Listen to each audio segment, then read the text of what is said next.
Todos sejam bem-vindos a esta apresentação integrada no ciclo de webinários do Portal Aves de Portugal.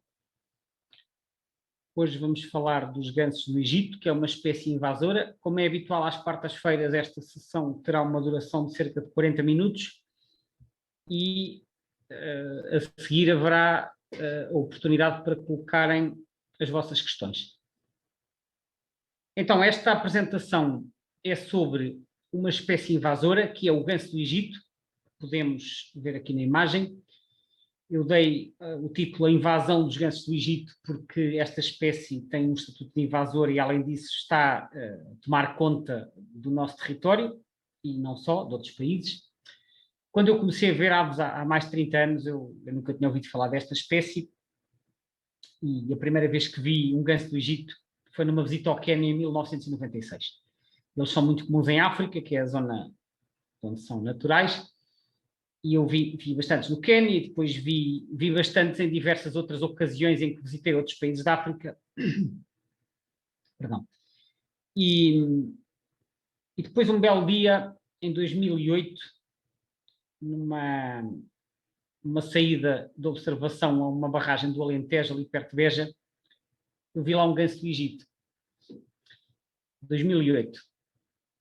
E a minha primeira reação foi um bocadinho assim: o que é que isto está aqui a fazer? Eu nunca tinha ouvido falar de gansos do Egito em Portugal.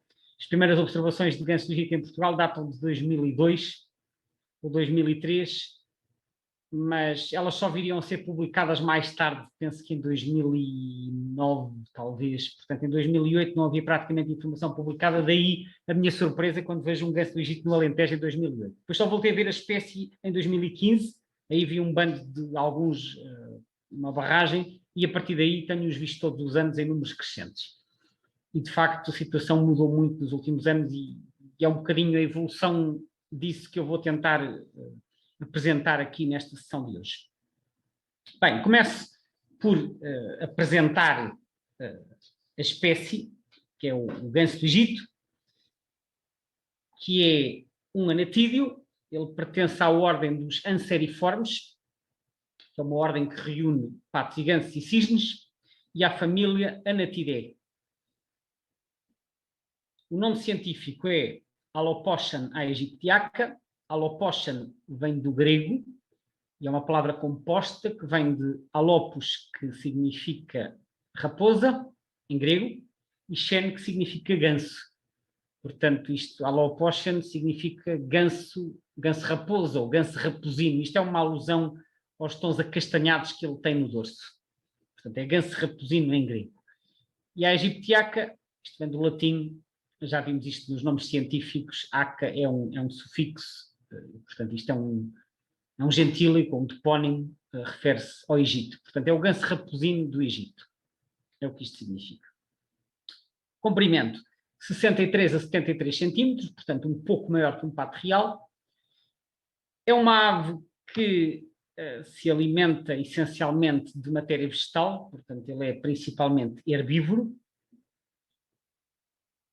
Os ninhos são construídos nos mais variados locais, tanto podem ser no chão, como podem ser em rochas, como podem ser no meio da vegetação, ao pé da água, podem ser em construções, edifícios ou outro tipo de construções, ou até em ninhos de outras aves, incluindo aves de rapina.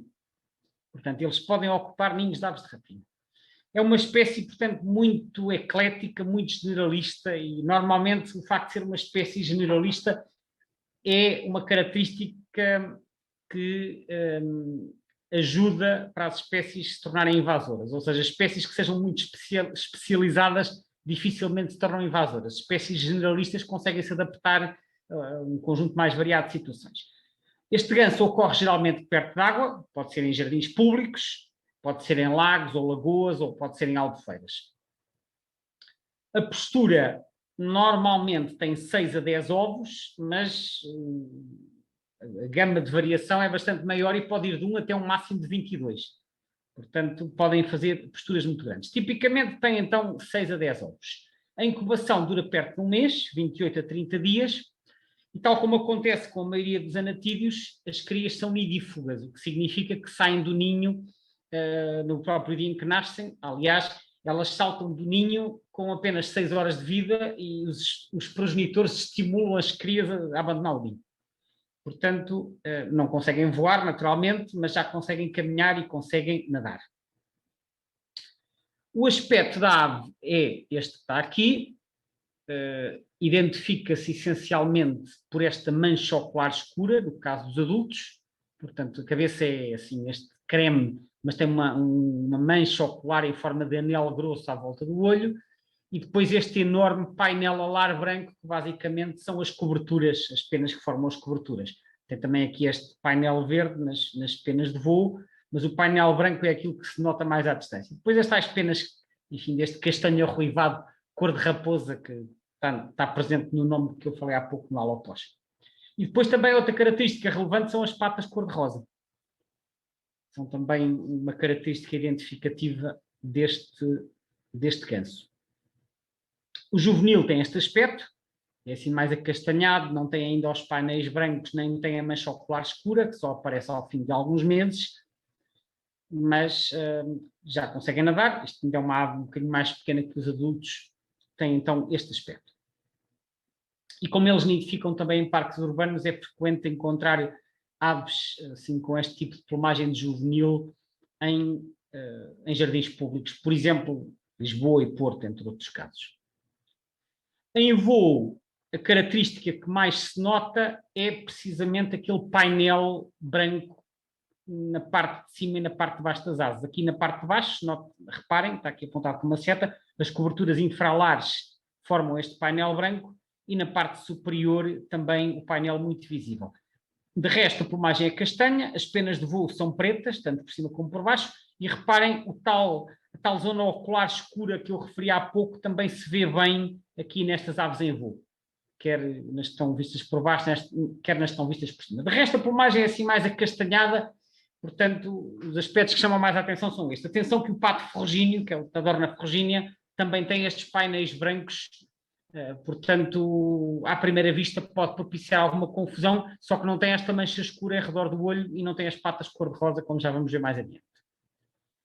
Bem, antes de continuar a falar sobre a distribuição desta espécie, há aqui um aspecto que tem que ser esclarecido, é que este ganso não é ganso de coisa nenhuma. Isto decorre de um erro que se tem perpetuado. E eu até apanhei aqui este print screen de um site que é o Avian Hybrids, e que tem esta página que diz An Egyptian goose is not a goose, but what is it? Ou seja, para quem não entender bem o inglês, o ganso do Egito não é um ganso, mas então é o quê? E depois eles explicam aqui no texto que há outros casos de aves em que é dado um nome que não, na verdade não corresponde taxonomicamente àquilo que elas são. Portanto, este ganso não é um ganso. Isto é o endereço do site onde eu tirei, que fala também de vários híbridos que eu também já vou mencionar a seguir. Ora, eu acho que o nome ganso aqui decorre exatamente da designação original desta espécie ser Alopochen. Alopochen tem lá o Shen, que é o ganso em grego. Só que depois esse nome ficou no nome científico e em vários idiomas adotou-se o nome ganso do Egito ou ganso do Nilo, consoante os idiomas. Por exemplo, em espanhol é ganso del Nilo, e em alemão também é Nilgans, portanto é ou do Egito ou do Nilo, mas o ganso está lá sempre presente, apesar disto taxonomicamente não ser um ganso. Portanto, é um daqueles erros de designação que depois é difícil alterar. Eu encontrei também no mesmo site aqui esta representação com esta espécie desta árvore dos gansos todos do mundo. Estão aqui os gansos do género Anser, são os nossos gansos mais cinzentos, incluindo os que não há cá, como o ganso chinês e o ganso das neves. Está aqui também o Anser cerulescens e o Anser índicos, e depois os brantas, que é o de faces pretas, de faces brancas e do Canadá. Estão aqui os gansos todos, de acordo com as suas relações de parentescos. O ganso do Egito não aparece aqui. E não aparece aqui porque ele não é um ganso. No mesmo site, eles têm aqui uma outra árvore, assim arranjada, que agrupa aqui os patos e os gansos.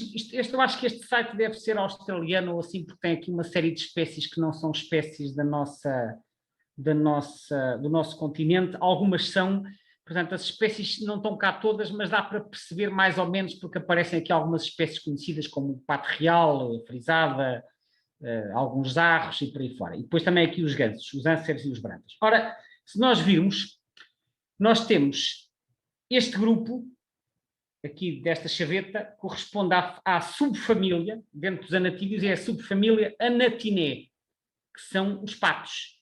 E depois há a subfamília Anseriné, que está aqui vermelho, que são os gansos verdadeiros. Os gansos verdadeiros que são aqueles que estavam no diagrama anterior, que são os ânseres e os brantas. Depois aqui embaixo temos os cisnes, que também são aparentados aos gansos. Tem aqui, estas ramificações têm a ver com as proximidades também a nível genético. E então nós vemos que os gansos e os cisnes estão aqui todos juntos, nesta ramificação, os patos estão todos cá para cima. E o nosso ganso do Egito, o Alopochon, aparece aqui nesta tribo, as tribos são estas que acabam em ini, portanto, subfamília Anatiné, e as tribos têm várias, tem Anatini, que são os patos de superfície, Aitini, que são os arros, Carinini, que é o pato mudo, Mergini, que são os mergansos, os patos de mar, e Tadornini, que são as tadornas. E é aqui nas tadornas que aparece o ganso do Egito. E está também aqui o Cloephaga picta, para quem já esteve no Parque da Paz em Almada, costumam lá andar alguns a pastar, que são os gansos de Magalhães, que também aparece aqui, também não é um ganso e também se chama ganso porque esse nome foi adotado. Mas eles, na verdade, pertencem aqui à tribo Tadornini. Portanto, o ganso do Egito, os parentes mais próximos são o ganso de Magalhães e as tadornas. Aqui está a tadorna tadornoides, mas nós também temos a tadorna ferrugínea, em África também há a tadorna cana. Portanto, aquele grupo, são os parentes mais próximos do ganso do Egito, são então as tadornas. E depois o resto dos patos e só depois os gansos verdadeiros. Portanto, isto para explicar porque é que este ganso não é um ganso. Ora, os anatídeos em geral são muito dados a hibridar uns com os outros e aparece toda a espécie de híbridos. E o ganso do Egito não é exceção. E ele também hibrida facilmente com outras espécies de anatídeos. Desde logo com os seus parentes mais próximos, que são as tadornas. Então temos aqui a tadorna ferrugínea. Este bicho, à primeira vista, parece uma tadorna ferrugínea, mas não é. E não é, desde logo, reparemos que as patas são cor-de-rosa. A tadorna ferrugínea tem as patas pretas. E depois tem esta mancha escura na cabeça, que também não faz parte da tadorna ferrugínea. Esta foto foi tirada aqui deste site, que também é um site sobre aves híbridas, e está aqui Egyptian Goose vezes Radical Duck. Radical Duck é a tadorna ferrugínea. Um híbrido no Jardim Zoológico de Hannover, na Alemanha.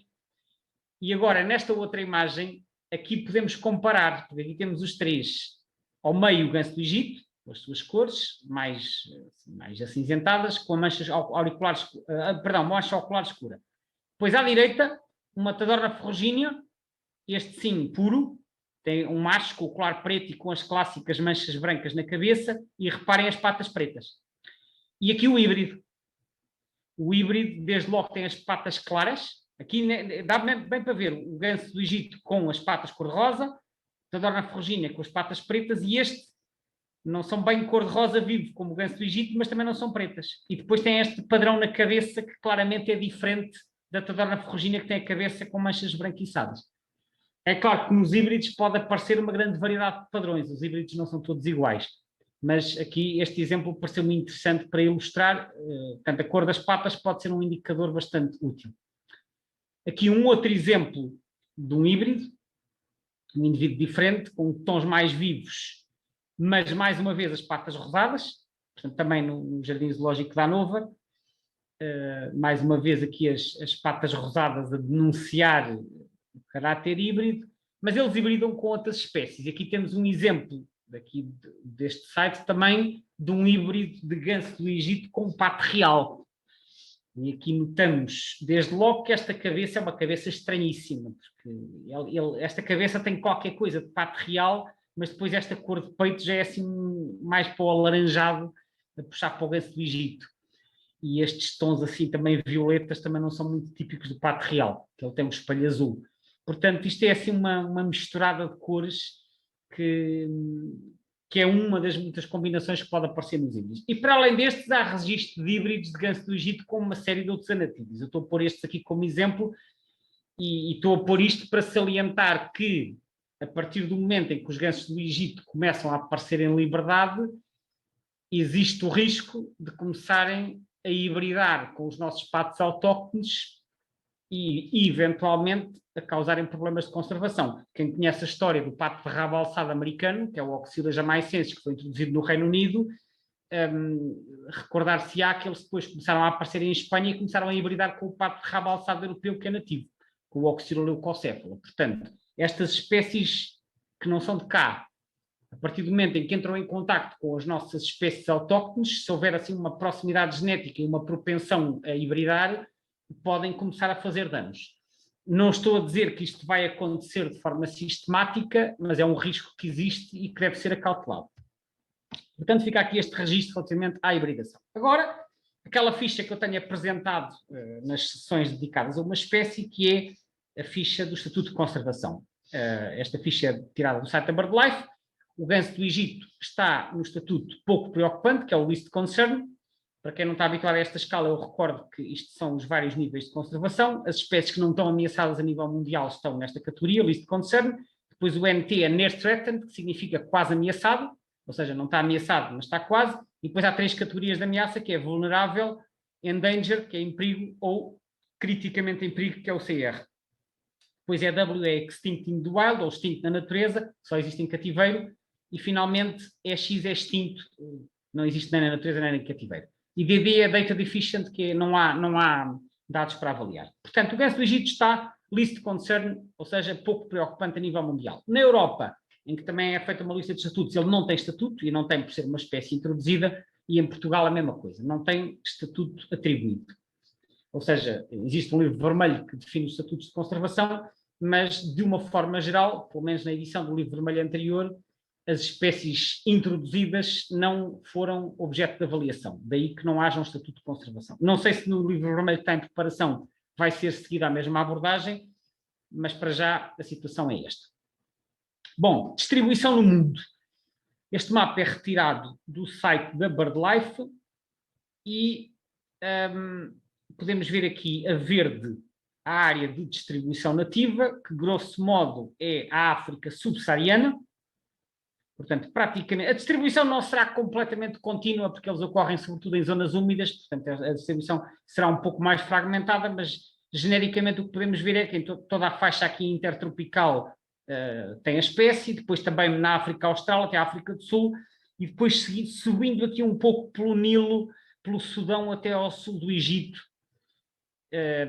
e daí talvez o facto de ele ter sido registado inicialmente no Egito estará na origem do nome científico. Depois foi introduzido aqui nos Emirados, aqui alguns também no Médio Oriente, aqui não percebo se é bem Israel ou outros países próximos, e depois também na Europa. E na Europa esta distribuição já nem sequer corresponde à atualidade, porque nos últimos anos eles têm-se expandido bastante. Portanto, esta mancha, o cor de laranja refere-se a introduzido. Esta mancha não deve ser tomada como muito rigorosa, é apenas a reter para já o aspecto é que eles na Europa já se espalharam por vários países. Já vamos ver mais em detalhe a história. Portanto, aqui um zoom também, como eu disse, isto não está atualizado, mas o que podemos ver aqui é desde já Reino Unido, Benelux, França, Alemanha, Dinamarca, Suécia, e entretanto, como eu referi, já se espalharam por outros países. Portanto, isto será a distribuição na Europa há alguns anos atrás. Este mapa, este é um bocadinho mais detalhado, este mapa é retirado do primeiro Atlas Europeu, que foi publicado em 1995 aproximadamente, ou 96, e que representa a distribuição das espécies. Aquilo faz o Atlas Europeu é uma contribuição de Atlas de diversos países, não correspondem todos ao mesmo período de amostragem, mas grosso modo a informação refere-se à situação em 1990. Por isso é que eu pus aqui cerca de 1990. Portanto, em 1990 a distribuição do ganso do Egito era mais ou menos esta. Reino Unido, aqui sobretudo no leste e no sul, Bélgica, Holanda, principalmente Holanda, depois Bélgica, uma presença muito escassa em França, não havia na Alemanha. 1990. Segundo o Atlas Europeu, este é muito recente, foi publicado em dezembro do ano passado, portanto foi publicado há menos de 6 meses, e a situação, creio eu, refere-se a 2015. E o que é que vemos? Reino Unido já, não só o leste e o sul, mas também o centro, todo o Benelux, toda a Alemanha, neste momento, Aqui, República Checa, Eslováquia, uma parte da Áustria, Dinamarca, sul da Suécia, Polónia, uma grande parte de França, Espanha e Portugal. Portanto, em 20 e tal anos, o aumento a expansão geográfica foi muito grande. As cores das bolinhas, a escala não se vê muito bem, mas as cores das bolinhas é quanto mais escuras, mais quantidade. E como podem ver, as bolinhas mais escuras aparecem principalmente aqui na Holanda, que tem sido o grande foco de dispersão. Não foi onde começou em Inglaterra, mas na Holanda depois gerou-se um foco de dispersão que a partir daí iniciou-se a ocupação dos países vizinhos. Eu já vou voltar um bocadinho à frente à cronologia. Para já isto é então o mapa do segundo Atlas Europeu. Este outro mapa é do eBird, e é um mapa com a situação atual. Aqui temos retângulos que correspondem, cada retângulo eu penso que terá mais ou menos 100 e tal quilómetros de altura, 150, creio eu, e uma largura talvez de 50, não tenho a certeza da escala, mas portanto são assim uns retângulos com 100, 50% e tal, e os tons de roxo correspondem à frequência de observação. Portanto, quanto mais escuro, mais vezes a espécie é vista. Não é abundância, é frequência de observação. Mas, grosso modo, quando a espécie é mais comum, ela é vista mais vezes. Portanto, tons mais escuros correspondem às zonas onde é mais abundante. Onde é que podemos ver que é mais abundante? Mais uma vez, Países Baixos, ou Holanda, Alemanha, e a Alemanha, neste momento, a situação do ganso do Egito é um grande problema, como já vamos ver, e depois ainda com tons razoavelmente escuros, mais uma vez aqui a Bélgica, zonas do Reino Unido, leste de França, e já começam a aparecer aqui tons intermédios no Alentejo e na parte ocidental de Espanha, como se pode ver. Depois, para além dos países que eu já referia no mapa anterior, do segundo Atlas Europeu, temos aqui ainda a acrescentar Itália, Suíça, Eslovénia, Hungria, Sérvia, Roménia, Bulgária, e na Polónia já se expandiram imenso. Portanto, como se pode ver, isto tem estado a expandir-se em grande velocidade. Supostamente no passado, eu depois voltarei aqui, no passado, até há muito tempo atrás, muito tempo não, 2 ou 3 séculos talvez, ocorriam aqui no sueste da Europa. Portanto, isto terá feito parte da área nativa, embora os dados sejam muito escassos. Ora bem, vamos ver como é que evoluiu a situação do ganso do Egito na Europa. Pensa-se, isto mais uma vez é como a história da rola tudo, com os dados antigos estão muito mal documentados, mas que até ao século XVII ou XIX ele terá nidificado ali na zona dos Balcãs e arredores, Sérvia, Hungria, Roménia e talvez na Bulgária. Portanto, nós vimos que eles vão até ao Egito e possivelmente iam até essa zona, mas não se sabe muito e não se sabe quando é que desapareceu. O que se sabe é que no século XVII eles foram introduzidos no Reino Unido como ave ornamental, que aliás é quase sempre as razões de trazer aves exóticas para longe das suas zonas de origem, ou é para serem aves ornamentais, ou é para serem aves de gaiola, para cantarem, ou é para comércio, ou eventualmente com fins venatórios. Há sempre uma razão. No caso dos anatídeos, muitas vezes é para servirem de aves ornamentais em jardins ou em coleções privadas. E então eles terão sido introduzidos especialmente na zona de East Anglia. East Anglia é aquela zona que apanha Norfolk e arredores, portanto um bocadinho a nordeste de Londres, é no sueste do país, um bocadinho para norte de Kent. E aquela população depois começou a nidificar ali em regime de semi-liberdade, mas até 1970 a situação estava mais ou menos estável, desta população semi-doméstica. E pensa-se que até 1970 o total de indivíduos de ganso do Egito na Europa andava entre os 400 e os 500. Só que a partir de 1970 as coisas começaram a mudar. Então, em 1967, até 2 ou 3 anos antes, dão-se as primeiras fugas de cativeiro na Holanda. Eles também exigiam em cativeiro, porque além de ave ornamental, isto também é usado em jardins zoológicos, etc. Dão-se as primeiras fugas em 67 e a espécie começa a nidificar em liberdade. E em 1970, portanto quase em simultâneo, nesta zona de East Anglia que eu falei, no Reino Unido, eles começam a expandir-se, ou seja, aquela pequena população que tinha estado estável durante 2, 3 séculos, começou a expandir-se. Porquê é que isto começa a acontecer ao mesmo tempo no Reino Unido e na Holanda? Não sei.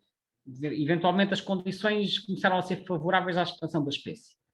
Mas, a partir daqui, a expansão nunca mais parou. Em 1977, eles já estão a nidificar na Bélgica, na zona de Bruxelas, e em 1994, que é quando é feito o primeiro Atlas Europeu, que foi aquele mapa, o primeiro mapa das bolinhas vermelhas que eu mostrei, é feita uma estimativa de que já há 1.400 casais na Europa. Reparem que em 1970 era 400 a 500 indivíduos, portanto estamos a falar de 200 casais. E aqui em 94 já há 1.400 casais, dos quais 1.300 na Holanda, que é neste momento o grande foco da espécie, depois 50 a 100 na Bélgica, alguns ainda muito poucos em França. Aqui não aparece quantificado o Reino Unido, eu não sei, não tenho certeza se este valor se refere apenas à Europa continental, mas não encontrei aqui números para o Reino Unido nesta altura. Entretanto, em 1993, isto está trocado, devia estar na linha de cima, em 1993 eles aparecem em Espanha. Já tinha havido um registro. Não, peço desculpa, os primeiros registros em Espanha são em 93, tanto na Extremadura como na Catalunha. De onde é que eles vieram, penso que não se sabe. Depois, em 2001, há o primeiro registro de nidificação nas Ilhas Baleares. Estes indivíduos depois acabariam por ser abatidos. Em 2000, eles aparecem no Luxemburgo e na Alemanha, e em 2002 são as primeiras observações em Portugal. Não sei se foram fugas de cativeiro ou se são bichos vindos de outros países. Em 2003 aparecem na Suíça e em 2004 dá-se o primeiro registro de nidificação na Península. O de 2001 tinha sido nas Baleares. Em 2004 eles começam a nidificar no território continental. Entretanto, isto vai por aí adiante e em 2020, que é quando sai o segundo Atlas Europeu, a população europeia já está estimada em 30 mil casais. Reparem que em 94 estavam 1.400 casais, em 2020 a população está em 30 mil. E não sei se este número não estará já desatualizado, porque o Atlas de 2000, o segundo Atlas Europeu refere-se à situação de 2015. Portanto, possivelmente este número já está algo desatualizado. EBBA2 é European Breeding Bird Atlas 2, que é o segundo. Ora, alguns mapas de distribuição. Este é dos 3 atlas ingleses que foram feitos. O primeiro foi o Atlas de Nidificantes de 68 a 72, cá estão eles aqui na zona de Norfolk, portanto, Londres é aqui em baixo, isto é a zona de Kent, e aqui é East Anglia. Norfolk era a zona onde estes gansos já estavam assim a espalhar-se, mas a coisa estava controlada até 1970, e portanto, no primeiro Atlas a situação era esta. Quando é feito o segundo Atlas, eles já se estão a espalhar, já começa a aparecer registros dispersos noutras regiões.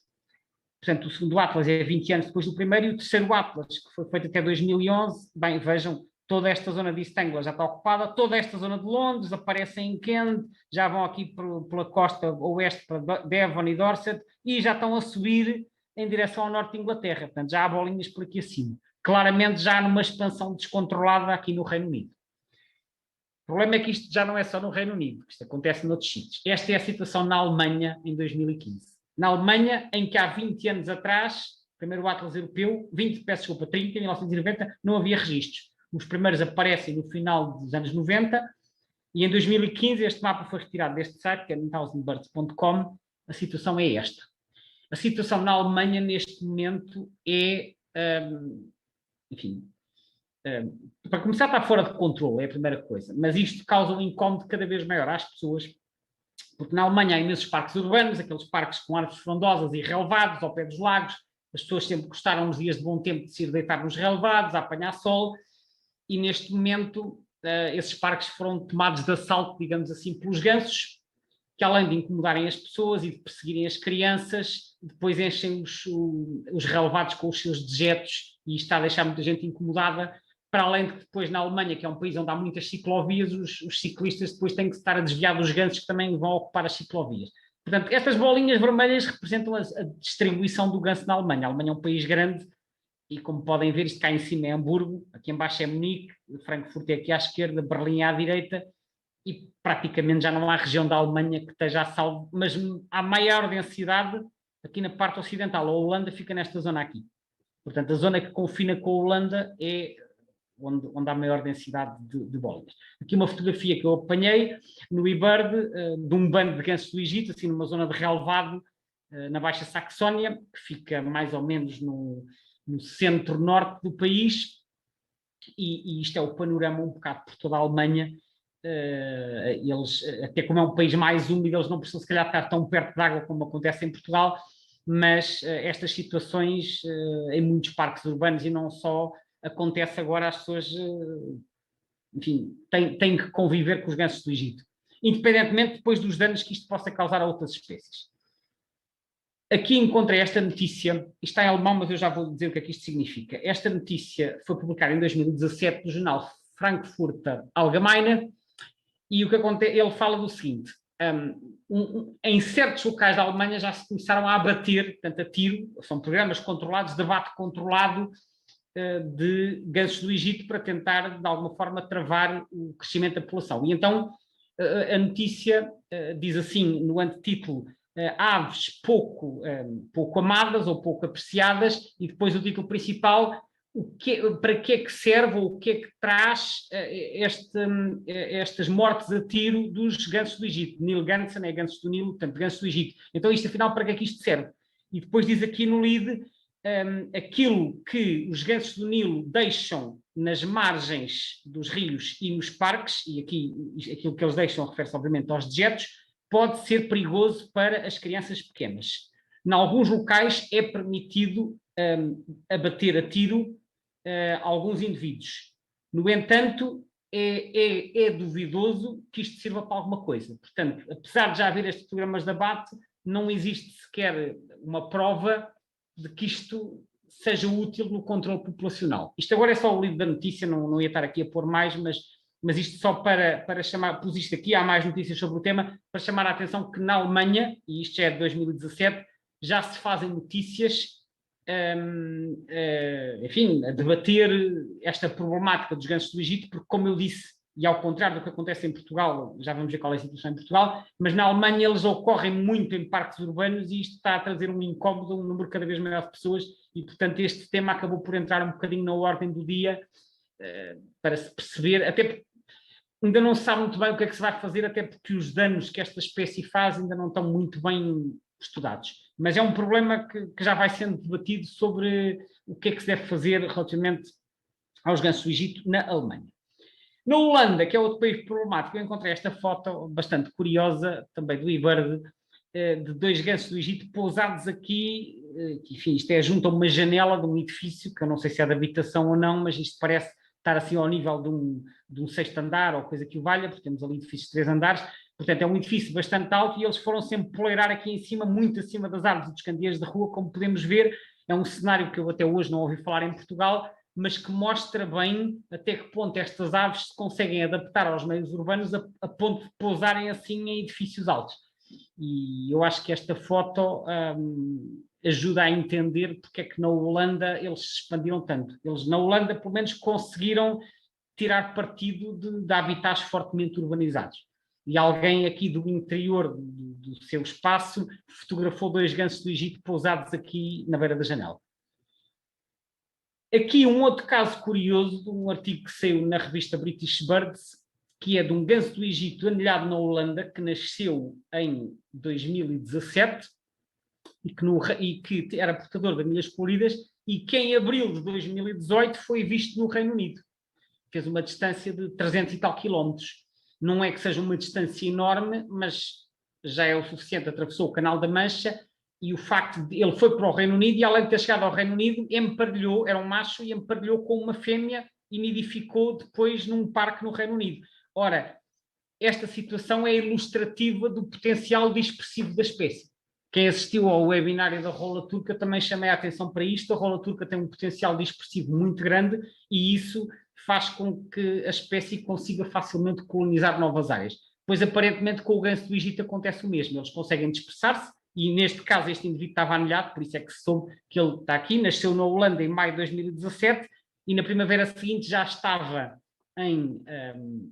no Reino Unido e nidificou por lá. Portanto, foi à procura de um novo território, encontrou uma parceira, instalou-se ali. Por acaso já lá haveria ganso do Egito, mas é assim que são colonizadas novas áreas.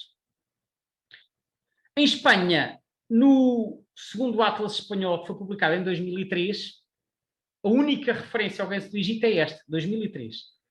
Isto é um Atlas de nidificantes, portanto não tem observações avulsas, diz apenas reproduziu-se em 2001 numa depuradora, portanto uma estação de tratamento da Albufeira de Mallorca, nas Baleares, onde um casal e os seus 5 pintos foram eliminados. Portanto, as autoridades de Mallorca, em 2001, quando encontraram esta espécie exótica a nidificar, aparentemente não tiveram muitas dúvidas e resolveram abater os bichos, pois eventualmente já saberiam o que estava a passar na Holanda e no Reino Unido. Isto foi um evento isolado. Eles depois, entretanto, como eu disse há pouco, em 2003 ou 2004, começaram a nidificar na península. Mas aí já não foi feito nada e a situação atual em Espanha é esta. Este mapa é retirado do IBERD, apanha a Espanha e Portugal. Podemos ver aqui uma mancha mais ou menos contínua na zona da Extremadura, portanto, província de Cáceres e Badajoz, na região de Madrid também, algumas zonas da Andaluzia, depois em menor grau na Catalunha e no norte, e em Portugal, vários locais do litoral e uma mancha enorme no Alentejo. E eu já voltarei aqui a esta questão do Alentejo, mas para já o que podemos ver é que em Espanha, e portanto há 20 anos praticamente não havia nem em Espanha nem em Portugal, e neste momento já tem uma distribuição bastante alargada, especialmente aqui na metade ocidental e sul da Península Ibérica. Situação então em Portugal. Aqui o mesmo mapa com um zoom maior. O mapa da esquerda é do IBERD, mais uma vez com os níveis de cores, e podemos ver que as cores mais escuras estão precisamente aqui no Alentejo interior, e temos também uma mancha mais ou menos contínua na região de Lisboa e no Vale do Tejo, e no litoral norte, entre a Foz do Rio Minho e aqui o Mondego. Portanto, Minho, Porto, Aveiro até Coimbra. Depois, alguns registros dispersos noutras regiões. O mapa da direita é um mapa que eu construí a partir do IBERD e que tem, basicamente, o maior registro por distrito, ou seja, a maior concentração, porque o IBERD permite pesquisar qual é a maior observação. Então eu pesquisei e encontrei estes registros. E há algo que salta imediatamente à vista, que é este registro no distrito de Évora. 392 gansos do Egito juntos, portanto um bando de quase 400. O distrito de Évora, neste momento, é aquele onde a situação do ganso do Egito é mais preocupante e eu diria que a situação está completamente fora de controle. Também concentrações bastante relevantes pelos seus números. Porto Alegre, aqui com 142, Setúbal com 87, Beja com 44 e Santarém com 36. Depois há também alguns registros no Porto, mas eu penso que isto ainda são registros sobretudo urbanos no Parque da Cidade e em Lisboa também. Em Lisboa não tenho certeza se são urbanos, mas os do interior certamente não são, e portanto é aqui na metade sul interior do país que a situação está a tomar umas proporções já de claramente invasoras.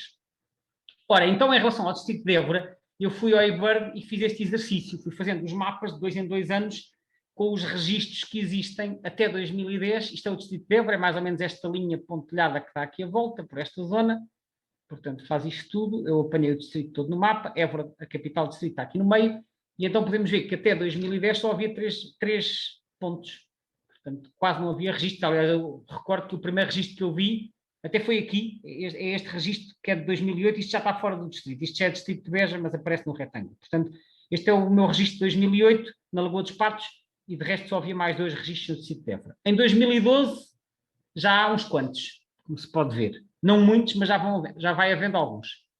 Em 2014, isto aumenta, sobretudo aqui nesta zona Évora-Montemoro Novo, aparece um registro aqui em Alqueva, depois em 2016 a situação é esta.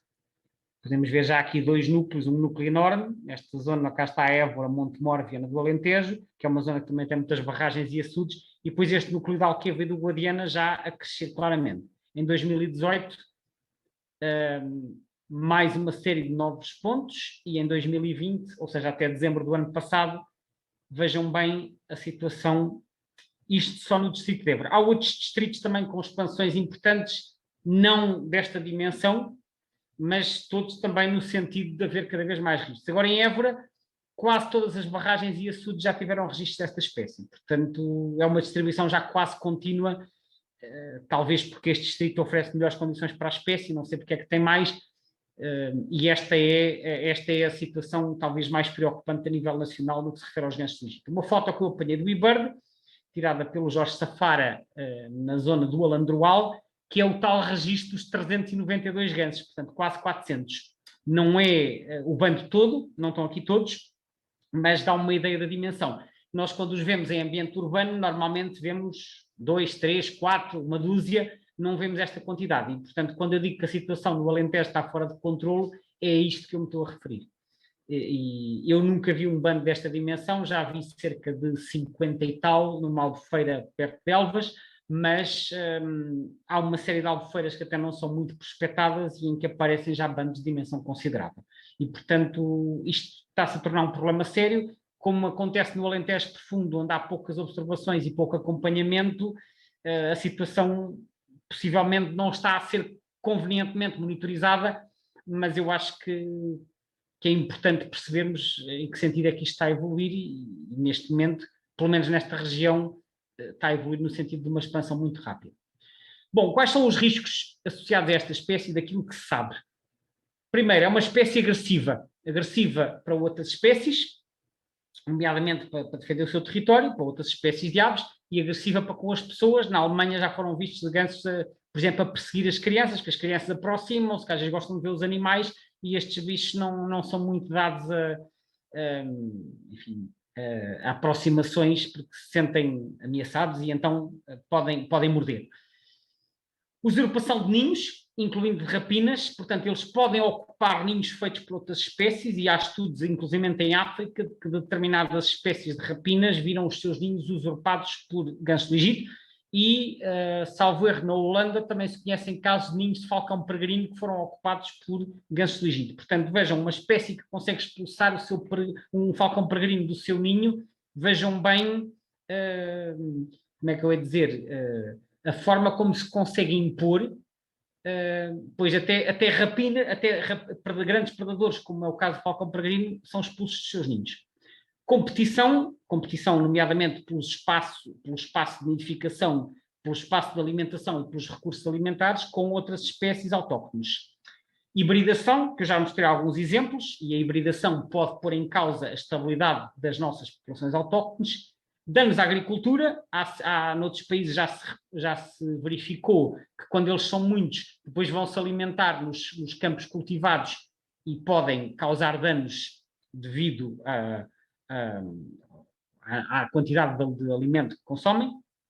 Eutrofização das águas, que normalmente consiste num excesso de matéria orgânica, que pode ser resultado de dejetos, por exemplo, e isso acaba por prejudicar a qualidade das águas.